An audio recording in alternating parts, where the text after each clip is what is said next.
Hello everyone, welcome to this channel knowledge centre RKJ. दोस्तों, Bihar board inter परीक्षा 2022 के लिए भूगोल का वीवीआई ऑब्जेक्टिव को लेकर आया हूं, जो कि आपकी एग्ज़ाम के लिए जो है काफ़ी ज़्यादा महत्वपूर्ण है। तो वीडियो को अंत तक जरूर देखें और वीडियो को एक लाइक करके चैनल को सब्सक्राइब जरूर करें। तो आइए दोस्तों, बिना टाइम वेस्ट किए वीडियो को स्टार्ट कर कि नव निश्चयवाद संकल्पना का प्रतिपादन किसने किया। तो इसका प्रतिपादन किया ग्रिफिथ टेलर ने। तो ऑप्शन नंबर से इसका सही उत्तर है। तो अगला प्रश्न है, निम्नलिखित में से कौन मानव भूगोल का उपागम नहीं है। तो आपके सामने चार ऑप्शन दिया गया है, इनमें पूछा गया है कौन जो है मानव भूगोल का उपागम नहीं है। तो मानव भूगोल का उपागम नहीं है मात्रात्मक क्रांति। तो ऑप्शन नंबर डी इसका जो है बिल्कुल सही उत्तर है, मात्रात्मक क्रांति। तो अगला प्रश्न है, किसने कहा मानव भूगोल अस्थिर पृथ्वी और क्रियाशील मानव के बीच परिवर्तनशील संबंधों का अध्ययन है। तो यह कहा था एलन सी सैंपल ने। ऑप्शन नंबर डी इसका सही उत्तर है। दोस्तों, आपको जब मॉडल पर का पीडीएफ मिल जाएगा हमारे फेसबुक पेज नॉलेज सेंटर आरकेजे पर।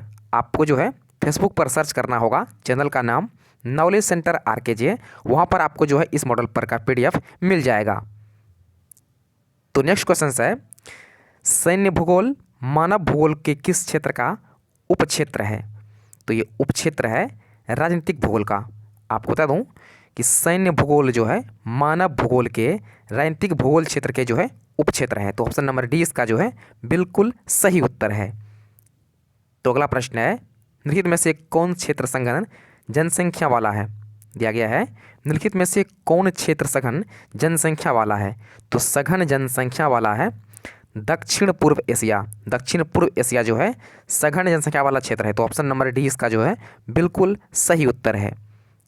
तो क्वेश्चन नंबर 6 है, निम्नलिखित में से कौन जन स्थानांतरण का प्रतिकर्ष कारक नहीं है। तो प्रतिकर्ष कारक नहीं है शैक्षणिक सुविधा। तो ऑप्शन नंबर ए इसका जो है बिल्कुल सही उत्तर है। शैक्षणिक सुविधाएं जो है जन स्थानांतरण का प्रतिकर्ष कारक नहीं है। तो अगला प्रश्न है, जनसंख्या वृद्धि दर जो है सर्वाधिक है। तो जनसंख्या वृद्धि दर सर्वाधिक है अफ्रीका में। तो ऑप्शन नंबर ए इसका सही उत्तर है। वर्तमान में जो है जनसंख्या वृद्धि दर जो है अफ्रीका का सबसे ज़्यादा है, इसी कारण यहाँ पर जो है भुखमरी ज़्यादा हो रही है। तो क्वेश्चन नंबर 8 है, 1650 ईस्वी में विश्व की जनसंख्या कितनी थी। तो विश्व की जनसंख्या थी 55 करोड़। तो ऑप्शन नंबर डी इसका जो है बिल्कुल सही उत्तर है। 1685 में जो है विश्व की जनसंख्या 55 करोड़ थी। तो क्वेश्चन नंबर 9 है, निम्नलिखित संख्या में कौन जो है जनसंख्या के कार्यशील आयु वर्ग का प्रतिनिधित्व करती है। तो प्रतिनिधित्व करती है 15 से 59 वर्ग का व्यक्ति। तो ऑप्शन नंबर डी इसका जो है बिल्कुल सही उत्तर है। ऑप्शन नंबर डी इसका जो है बिल्कुल सही उत्तर है, 15 से 59 वर्ग के लोग। तो क्वेश्चन नंबर 10 है, निम्नलिखित देशों में किसका लिंग अनुपात विश्व में सर्वाधिक है। तो विश्व में सर्वाधिक लिंग अनुपात है लैटविया का। किसका है। तो यह है लैटविया का। तो ऑप्शन नंबर डी इसका जो है बिल्कुल सही उत्तर है। तो नेक्स्ट क्वेश्चन है, निम्नलिखित में कौन मानव विकास सूचकांक का मापक है। तो मानव विकास सूचकांक का मापक है स्वास्थ्य, शिक्षा और संसाधनों तक पहुंच जो है। देखिएगा, स्वास्थ्य, शिक्षा और संसाधनों तक पहुंच जो है ये सभी जो है मानव विकास सूचकांक का मापक है। तो ऑप्शन नंबर डी इसका जो है बिल्कुल सही उत्तर है। तो नेक्स्ट क्वेश्चन है, निम्नलिखित विद्वानों में जो है किसने मानव विकास सूचकांक प्रतिपादित किया है। आपको जो है 4 विद्वानों का नाम दिया गया है, इनमें पूछा गया है कौन जो है मानव विकास सूचकांक का प्रतिपादन किया है। तो ऑप्शन नंबर सी इसका जो है बिल्कुल सही उत्तर है। डॉक्टर महमूद उल हक ने जो है मानव विकास सूचकांक प्रतिपादित किया है, डॉक्टर महमूद उल हक। तो अगला क्वेश्चन है, मानव विकास सूचकांक में विश्व के निम्नलिखित देशों में से किसकी कोटि उच्चतम है। तो उच्चतम कोटि है नॉर्वे की। तो ऑप्शन नंबर ए इसका जो है बिल्कुल सही उत्तर है। तो अगला प्रश्न है, फूलों की कृषि जो है कहते हैं। आपसे पूछा गया है फूलों की कृषि कहलाती है। तो फूलों की कृषि कहलाती है पुष्पोत्पादन। क्या कहती है, पुष्प उत्पादन। तो ऑप्शन नंबर डी इसका जो है बिल्कुल सही उत्तर है। तो अगला प्रश्न है, सहकारी कृषि अधिक सफल रही है, आपसे पूछा गया है सहकारी कृषि अधिक सफल रही है, तो ये अधिक सफल रही है डेनमार्क में। तो ऑप्शन नंबर बी इसका जो है बिल्कुल सही उत्तर है। तो अगला प्रश्न है, निम्नलिखित में से कौन रोपण फसल है? तो रोपण फसल है रबड़ की फसल। तो ऑप्शन नंबर ए इसका जो है बिल्कुल सही उत्तर है, रबड़ की फसल जो है रोपण फसल है। तो अगला प्रश्न है, निम्नलिखित में से किसे कर्तन दहन कृषि भी कहते हैं? तो कर्तन दहन कृषि किसे कहते हैं? तो इस कहते हैं आदिम निर्वाह कृषि को, आदिम निर्वाह कृषि को जो है कर्तन दहन कृषि कहते हैं। तो ऑप्शन नंबर सी इसका जो है बिल्कुल सही उत्तर है। तो अगला प्रश्न है, निम्नलिखित में से कौन द्वितीयक आर्थिक क्रियाकलाप है? तो द्वितीयक आर्थिक क्रियाकलाप है लौह प्रगल्भ। तो ऑप्शन नंबर डी इसका जो है बिल्कुल सही उत्तर है। कृषि जो है ये प्रथम है। तो नेक्स्ट है, निम्नलिखित में से कौन कृषि आधारित उद्योग है? तो काफ़ी सिंपल है, इनमें जो है जूट उद्योग जो है ये किस संबंधित है? तो ये कृषि आधारित उद्योग है। तो ऑप्शन नंबर डी इसका जो है बिल्कुल सही उत्तर है। तो अगला प्रश्न है, निम्नलिखित में से कौन जो है वन आधारित उद्योग है? यानी कौन जो है वन से उत्पन्न होता है, यानी वन से उसके जो है उद्योग किया जाता है। तो ये किया जाता है कागज उद्योग, ये जो है संबंधित है वन से। तो ऑप्शन नंबर ए इसका जो है सही उत्तर है। तो अगला प्रश्न है, खनन क्रियाकलाप है, तो खनन क्रियाकलाप है द्वितीयक। तो ऑप्शन नंबर बी इसका जो है सही उत्तर है। तो अगला प्रश्न है, निम्न में से कौन पंचम क्रियाकलाप है? तो पंचम क्रियाकलाप है वह स्रोत, क्या है? वह स्रोतन जो है ये पंचम क्रियाकलाप है। तो ऑप्शन नंबर डी इसका जो है बिल्कुल सही उत्तर है। तो अगला प्रश्न है, रेल मार्ग के जाल का सघनतम घनत्व है, तो इसका जो है सघनतम घनत्व है संयुक्त राज्य अमेरिका का, अमेरिका में जो है रेल मार्ग के जाल का जो है सबसे ज़्यादा घनत्व है। तो ऑप्शन नंबर डी इसका जो है बिल्कुल सही उत्तर है। तो अगला प्रश्न है, बृहद ट्रक मार्ग जो है संबंधित है, आपको दिया गया है ग्रैंड ट्रक रूट जो है ये कहाँ से संबंधित है? तो आपको बता दूँ ये संबंधित है उत्तरी अटलांटिक समुद्री मार्ग से। तो ऑप्शन नंबर ए इसका जो है बिल्कुल सही उत्तर है, ग्रैंड ट्रक रूट जो है ये संबंधित है उत्तरी अटलांटिक समुद्री मार्ग से। तो अगला प्रश्न है, निम्नलिखित में से कौन जो है आंतरिक समुद्री पतन नहीं है? तो आंतरिक समुद्री पतन नहीं है एंथेस, देखिएगा एंथेस जो है यह आंतरिक समुद्री पतन नहीं है। तो अगला प्रश्न है, लेनिनग्राद जो है किस प्रकार का पतन है? तो लेनिनग्राद जो है यह पतन है औद्योगिक पतन है, यह जो है एक प्रकार का औद्योगिक पतन है। तो ऑप्शन नंबर सी इसका जो है बिल्कुल सही उत्तर है। तो अगला प्रश्न है, विश्व व्यापार संगठन यानी WTO का मुख्यालय कहाँ है? तो इसका मुख्यालय है जिनेवा स्विट्जरलैंड में। तो ऑप्शन नंबर ए इसका जो है बिल्कुल सही उत्तर है जिनेवा। तो अगला प्रश्न है, तो नेक्स्ट क्वेश्चन दिया गया है कि चैनल यानी टनल जोड़ता है, आपको दिया गया है चैनल यानी टनल जो है किसको जोड़ता है? तो ये जोड़ता है, तो ये आपको जोड़ता है, ऑप्शन दिया गया है पेरिस से लंदन को। तो ऑप्शन नंबर ए इसका जो है बिल्कुल सही उत्तर है। तो नेक्स्ट क्वेश्चन है क्वेश्चन नंबर 29, निम्नलिखित दक्षिण अमेरिकी देशों में जो है कौन ओपेक का सदस्य है? तो इनमें ओपेक का सदस्य है वेनेजुएला। तो ऑप्शन नंबर डी इसका जो है बिल्कुल सही उत्तर है। तो अगला प्रश्न है, Latin American integration association LAIA का जो है मुख्यालय कहाँ पर है? तो इसका मुख्यालय है माउंट वीडियो में। कहाँ पर मुख्यालय है? तो माउंट वीडियो में जो है LAIA का मुख्यालय है। तो ऑप्शन नंबर सी इसका जो है बिल्कुल सही उत्तर है। तो अगला प्रश्न है, निम्नलिखित आर्थिक क्रियाओं में कौन ग्रामीण अधिवासों से संबंधित है? तो ग्रामीण अधिवासों से जो है इनमें कौन संबंधित है? तो संबंधित है प्राथमिक, ये जो है संबंधित है प्राथमिक से। तो ऑप्शन नंबर ए इसका जो है बिल्कुल सही उत्तर है। तो नेक्स्ट क्वेश्चन है, निम्नलिखित में से कौन औद्योगिक नगर है? आपको 4 शहर का नाम दिया गया है, इनमें पूछा गया है कि इनमें कौन जो है औद्योगिक नगर है? तो इनमें पीटर्सबर्ग जो है ये औद्योगिक नगर है। तो ऑप्शन नंबर 20 का जो है बिल्कुल सही उत्तर है। तो अगला प्रश्न है, निम्न में से कौन जो है इथोपिया की राजधानी है? आपको पूछा गया है कि इथोपिया की कैपिटल कहाँ पर है? तो ये है आदिस अबाबा ने, सॉरी आदिस अबाबा जो है ये कैपिटल है इथोपिया की। तो ऑप्शन नंबर सी इसका जो है बिल्कुल सही उत्तर है। तो अगला प्रश्न है, निम्नलिखित में से कौन परिवहन नगर है? तो परिवहन नगर है सिंगापुर। सिंगापुर जो है एक परिवहन यानी ट्रांसपोर्ट टाउन है। तो अगला प्रश्न है, निम्नलिखित में से कौन जो है नियोजित शहर है, यानी प्लान्ड सिटी है? तो इनमें प्लान्ट सिटी है कैनबरा, जो कैपिटल है ऑस्ट्रेलिया की। कैनबरा जो है या कैपिटल है ऑस्ट्रेलिया की। तो अगला प्रश्न है, किस भाषा परिवार की जनसंख्या जो है सबसे कम है? तो सबसे कम जनसंख्या जो है चिन्नी तिब्बत भाषा परिवार के है, ये मात्र जो है 0.86% है। अब बात करें सबसे अधिक का, तो सबसे अधिक जो है ये भारतीय किसका है? सबसे अधिक जो है भारतीय यूरोपियों का है। ये सबसे कम पूछा गया है, तो यह है चीनी तिब्बत का। तो ऑप्शन नंबर डी इसका जो है बिल्कुल सही उत्तर है। तो अगला प्रश्न है, 2011 की जनसंख्या के अनुसार भारत का जनसंख्या घनत्व कितना था? तो यह कितना था?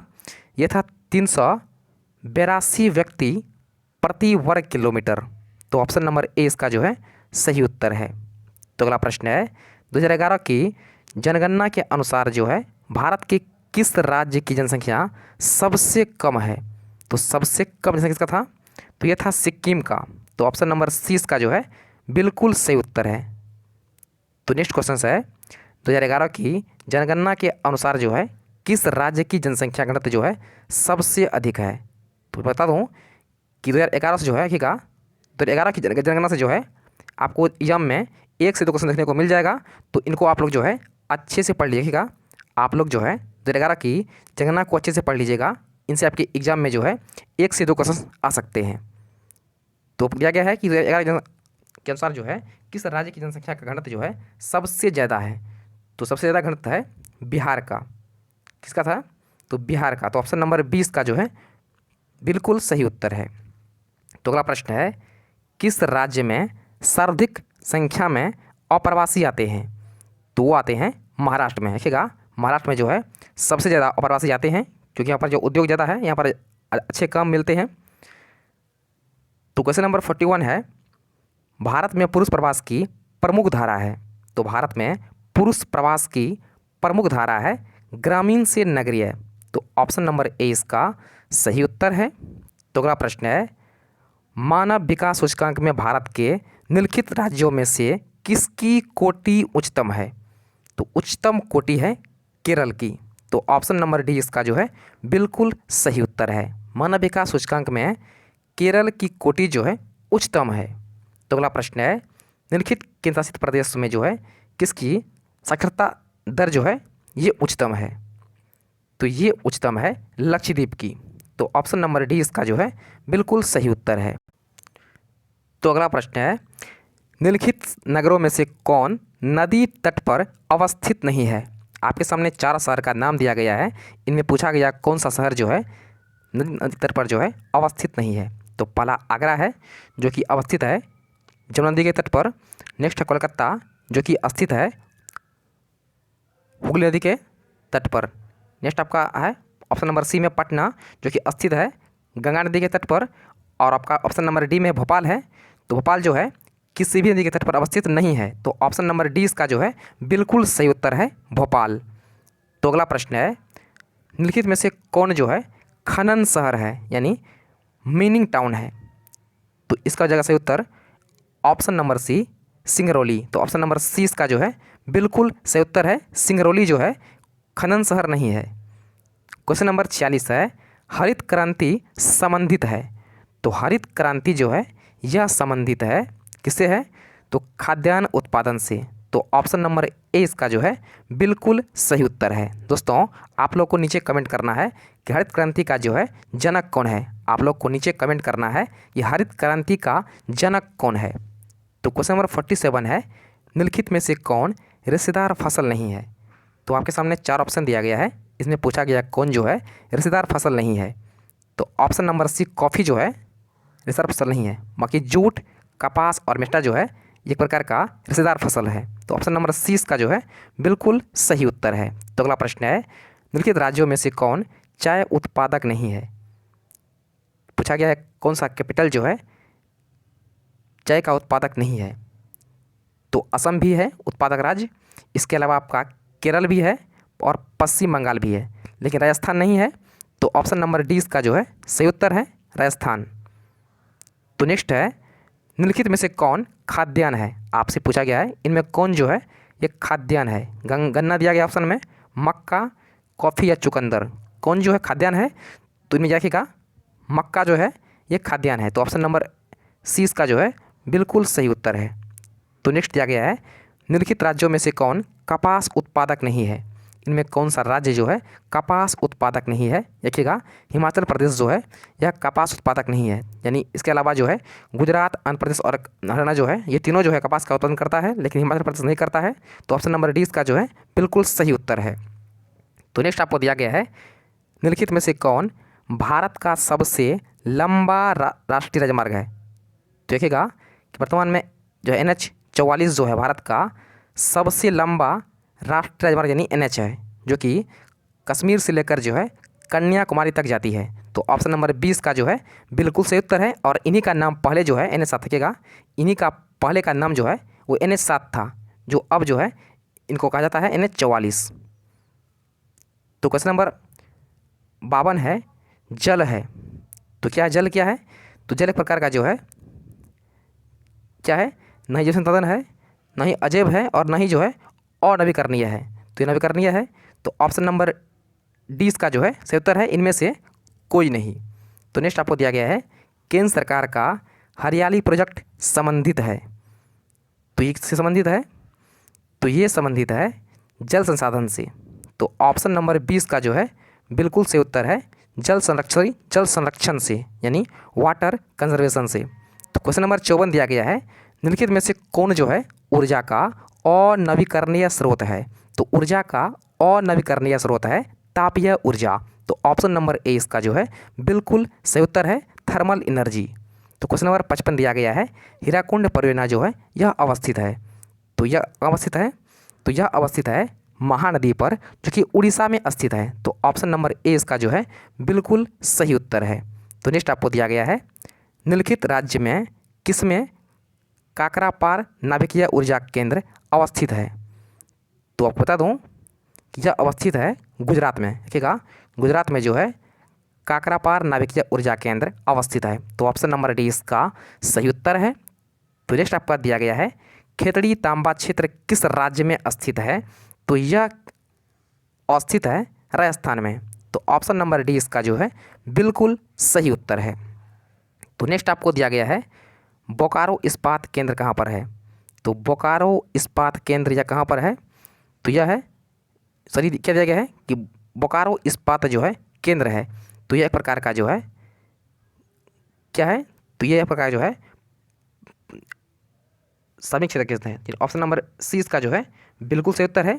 बोकारो जो एक प्रकार का सार्वजनिक क्षेत्र है, जो कि पब्लिक सेक्टर है। तो नेक्स्ट आपको दिया गया है, निम्नलिखित कोयला खाद्यान्नों में कौन जो है झारखंड में नहीं है? आपको ये 4 ऑप्शन दिया गया है, इनमें पूछा गया है कौन जो है झारखंड में नहीं है। तो बोकारो भी झारखंड में है, गिरिडीह भी झारखंड में है, झरिया भी जो है झारखंड में है, यानी सिंगरौली जो है झारखंड में नहीं है। तो ऑप्शन नंबर डी इसका जो है बिल्कुल सही उत्तर है, सिंगरौली जो है इसका सही उत्तर है, जो कि झारखंड में नहीं है। तो नेक्स्ट आपका दिया गया है, निम्नलिखित राज्यों में से किस में प्रमुख तेल क्षेत्र स्थित है? तो प्रमुख तेल क्षेत्र स्थित है असम में। तो असम में जो है प्रमुख तेल क्षेत्र स्थित है। तो ऑप्शन नंबर सी इसका जो है सही उत्तर है। तो नेक्स्ट प्रश्न है, नई औद्योगिक नीति की घोषणा कब की गई थी? तो नई औद्योगिक नीति की घोषणा की गई थी 1991 में। तो ऑप्शन नंबर बी इसका सही उत्तर है। तो अगला प्रश्न है, निम्नलिखित में कौन औद्योगिक अवस्थापना का प्रमुख कारक है? तो इसका प्रमुख कारक है बाजार, पूंजी और ऊर्जा। तो ऑप्शन नंबर डी इसका जो है सही उत्तर है, इनमें से सभी। तो अगला प्रश्न है, भारत में वायु परिवहन सेवा जो है शुरू कब की गई थी, यानी शुरुआत जो है कब हुई थी? तो इसकी शुरुआत हुई थी 1911 में। तो ऑप्शन नंबर बी इसका जो है बिल्कुल सही उत्तर है। तो अगला प्रश्न है, निम्नलिखित में से कौन जो है पूर्व मध्य रेल मंडल का मुख्यालय है? तो बता दूं कि पूर्व मध्य रेल जो है हाजीपुर है, जो कि बिहार में स्थित है। हाजीपुर को जो है पूर्व मध्य रेल कहा जाता है। तो अगला प्रश्न है, उत्तर दक्षिण गलियारा जोड़ता है? तो ये है, कौन है ये?